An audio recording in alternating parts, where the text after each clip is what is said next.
ऐसी एक घटना घटित हुई, मनमोहन सिंह जब भारत के वित्त मंत्री बने और थोड़े दिन बाद फिर प्रधानमंत्री बन गए। पहली बार जब ये प्रधानमंत्री बने तो ऑक्सफोर्ड गए थे, अटल जी के बाद इन्हीं का नंबर आया ना, तो ये गए ऑक्सफोर्ड। वहां पर एक सम्मान समारोह हुआ डॉक्टर मनमोहन सिंह का, उसमें इनको डी लिट की उपाधि दी गई। तो सम्मान समारोह में इन्होंने एक भाषण दिया 40 मिनट, वो रिकॉर्डेड है हमारे पास। उसमें उन्होंने यही गाना गाया, भारत हजारों साल से गरीब देश है।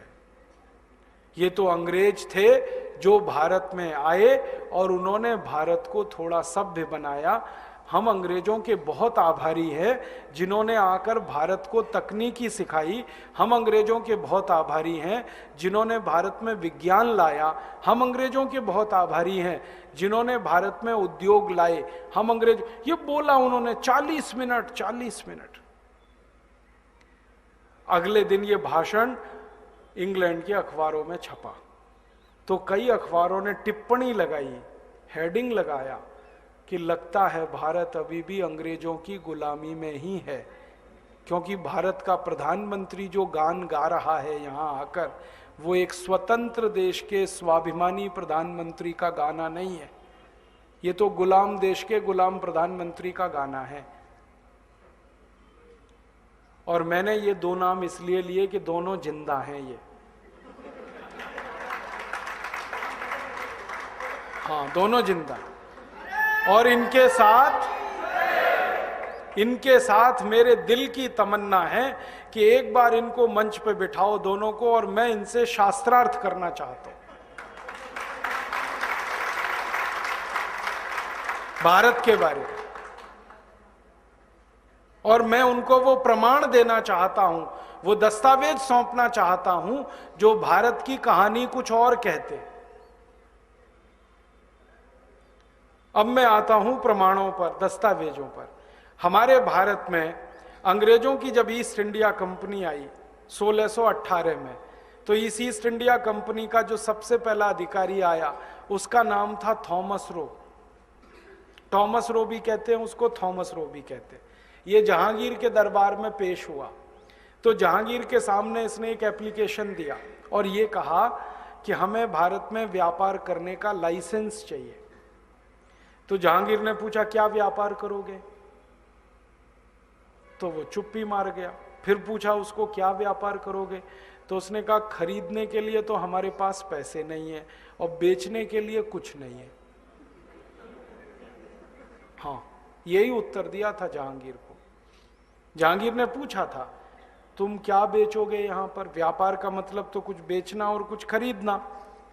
जहांगीर को मालूम नहीं था व्यापार का और भी कोई मतलब होता है। अंग्रेजों का एक शब्द है TRADE, ट्रेड। ट्रेड का एक मतलब है व्यापार, ट्रेड का दूसरा मतलब है लूट मार। जैसे एक शब्द के कई अर्थ होते हैं ना, हमारे हिंदी में एक शब्द है कनक। कनक का एक अर्थ है धतूरा, कनक का एक अर्थ है सोना, कनक का एक अर्थ है गेहूं। वैसे ही ट्रेड एक शब्द है अंग्रेजी का, इसका एक मतलब है व्यापार, खरीदना बेचना, और दूसरा मतलब है लूट मार, प्लंडरिंग।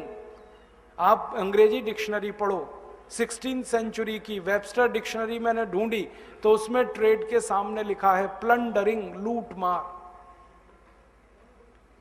तो ये आया थॉमस रो, तो इसने जहांगीर को कहा कि हम ट्रेड करेंगे, ये नहीं कहा व्यापार करेंगे, ट्रेड करेंगे। जहांगीर को लगा कि कुछ बेचेगा कुछ खरीदेगा, हाँ, और अंग्रेजों का था हम तो लूट मार करेंगे, है ही नहीं हमारे पास कुछ बेचने को और खरीदने को पैसे नहीं। खरीदने को पैसे क्यों नहीं थे, क्योंकि ईस्ट इंडिया कंपनी दिवालिया कंपनी थी, कुछ था ही नहीं उनके पास।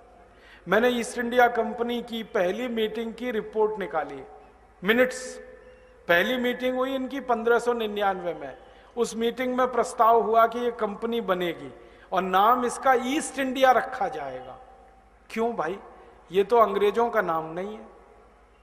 ईस्ट इंडिया ये तो भारतीय नाम है, अब अंग्रेज भारतीय नाम क्यों रखेंगे, कुछ तो रहस्य होगा।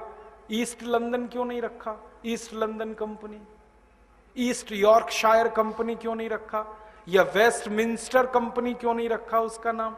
वेस्टमिंस्टर तो एक जगह है ना लंदन में बड़ी मशहूर, जहां से उनकी सारी राजनीति चलती है और सारी दुनिया को गुलाम बनाने की साजिशें वहां रची जाती हैं। तो वेस्टमिंस्टर कंपनी क्यों नहीं रखा उसका नाम? ईस्ट इंडिया क्यों? तो उसकी कहानी पता चली कि भारत का जो पूर्वी इलाका है माने बंगाल,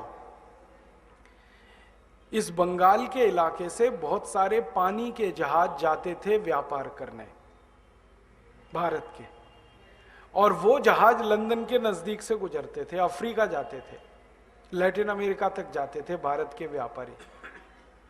तो जब पानी के जहाज गुजरते थे लंदन के नजदीक, तो अक्सर ये अंग्रेज उनको लूटा करते थे पानी के जहाजों को, क्योंकि अंग्रेजों का मुख्य व्यवसाय यही था, लूट मार। कारण खेती होती नहीं, और आज से नहीं सैकड़ों साल से नहीं होती। आपको सुनकर हैरानी होगी, अंग्रेजों के देश में खेत जोतने वाला पहला हल 1760 में बना, वो भी भारत के हल की नकल करके। उसके पहले हल ही नहीं था उनके पास। अब जिस देश के किसानों के पास हल ना हो, वो खेत में क्या जोत लेंगे? और वैसे भी खेत में कुछ होता नहीं वहां, तो खेती तो थी नहीं, खेती नहीं थी, उद्योग नहीं था। इंग्लैंड का भी वही हाल था जो जर्मनी की कहानी मैंने सुनाई, ये तो पूरे यूरोप का ऐसा ही हाल था। तो उनके यहाँ कुछ होता नहीं था, तो जिंदगी कैसे कटती थी उनकी? तो समुद्र के रास्ते पर ये इंग्लैंड पड़ता है, ये इनके भगवान ने नसीब में दे दिया, समुद्र के किनारे, और उस रास्ते से सब जहाज जाते हैं। अगर आपको अमेरिका जाना है तो वहां से जाना पड़ेगा, अफ्रीका जाना है तो वहां से गुजरना पड़ेगा, लैटिन अमेरिका जाना है तो वहां से गुजरना पड़ेगा। तो